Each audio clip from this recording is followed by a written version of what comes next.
Hello， 大家好，我是卡皮。今天呢，就是大明湖畔比雕的专场了。这个我很早之前就说过要讲了，但是呢，一直不知道怎么说。今天就破罐子破摔吧，这样的第一人称叙述，希望大家不要介意啊。不知道过了多少年了，我一直在等，一直在等，等那么熟悉的身影再次出现。可是，我叫比雕。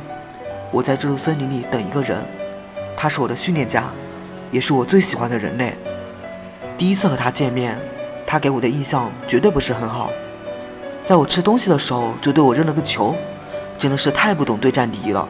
我当时很不屑地高抬了一下贵手，把球弹走了。然而后来我的眼前突然就出现了一只大毛虫，饥饿让我瞬间失去了理智，疯狂地追着虫子跑。正当我打算将大毛虫嘿嘿时，突然它就消失了。所以我感到后背一阵发麻，等我再次醒来时，就已经被装到球里面去了。现在想来，原来一切都是他的计策啊！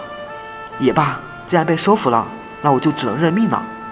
在后来的相处中，我知道他是一位神奇宝贝训练家，所以道馆比赛那自然是少不了的，因此我也参加了好几次。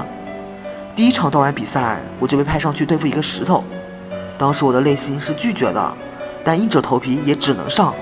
最终我果然是被打趴下了，不过还好他并没有责怪我，这让我感到一丝慰藉。第二场道馆比赛我印象最清楚，因为那是我唯一一次单挑赢了的比赛。当时我的一招猎暴风直接就让这个雌雄同体的家伙失去了战斗能力，简直美滋滋啊！可是第三场就有点残酷了，对付这个忍者的莫如鹅时，我却被他的一招睡眠粉给弄晕过去了。要知道明明他是我的菜啊！好在对付最后一个道馆时，我又给力了一把，因为我关键性的一击让他掌握了主动权，徽章自然也就拿到了手。这些都是很正规的比赛，我并不是很感兴趣。我最感兴趣的还是那野外的冒险了。自小生活在长盘森林的我，对外面的一切都很好奇。记得第一次当我看见这么大的水母时，简直吓了一跳。这世界真的是无奇不有啊！后来我还遇见了一只巨型的耿鬼，可是还没一下子就被它吞到肚子里面去了。虽然最后还是出去了，但真的是好憋屈。在里面我还被一个女恶魔揍了一顿。说实话，我自己都感觉自己的能力太一般了，胜仗少败仗多，都感觉有点对不住他。不过在其他方面我还是有那么一点贡献的，毕竟在那只蝴蝶走后，我可是他手里唯一能飞的了。什么空中侦察、高空作战，每一集都少不了我。印象最深的那一次，就是为了能让他赶上联盟大赛，我拼了老命将他送到了目的地。到达目的地后，我整个身子都累瘫了。本以为能和他长久，可联盟大赛后所发生的事情却远远超出了我的想象。那一天，为了保护自己的同伴不再遭受猎雀的欺凌，我愤然之下进化了。进化后，我率领自己的同伴打败了猎雀他们。可是最后他却因为担心猎雀还会再来，而将我暂时放在了长盘森林，说不久后便会回来接我。我当然二话不说的就答应了。我向来就是这样的啊，他说的话我从来就没有违背过。可我后来就再也没有见过他。我时常都在想自己到底做错了啥，是我不厉害吗？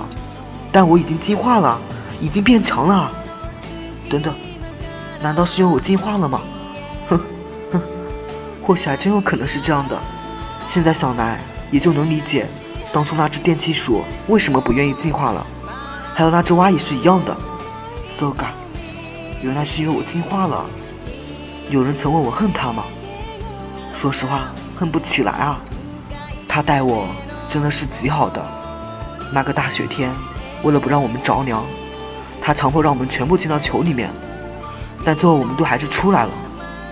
我张开翅膀为他遮挡严寒。那个夜晚很冷，但我的心却是热的。我同伴问我还等吗？我回答当然等啊，反正已经等了20年了，不介意再多个20年了。